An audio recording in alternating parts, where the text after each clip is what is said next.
ఆంధ్రప్రదేశ్లో సంక్షేమ పథకాల అమలులో ఒక కీలక మార్పు దిశగా ప్రభుత్వం ముందడుగు వేసింది.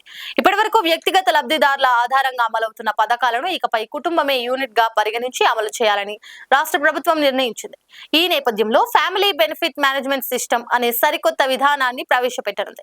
ఇది కేవలం ఒక పథకం మార్పు మాత్రమే కాదు, రాష్ట్ర సంక్షేమ వ్యవస్థను పూర్తిగా డిజిటల్, పారదర్శకంగా మార్చే పెద్ద సంస్కరణగా భావిస్తున్నారు. ఈ కొత్త విధానంతో ప్రతి కుటుంబానికి ఒక ప్రత్యేక గుర్తింపు ఇవ్వబడుతుంది. ప్రభుత్వం అందించే అన్ని సంక్షేమ పథకాలు ఒకే ప్లాట్ఫామ్ ద్వారా చేరేలా వ్యవస్థను రూపొందిస్తున్నారు. దీంతో లబ్ధిదారులకు ఎంపిక మరింత పారదర్శకంగా మారడమే కాకుండా డూప్లికేట్ లబ్ధిదారులు, అవినీతి అవకాశాలు తగ్గే అవకాశం ఉంది.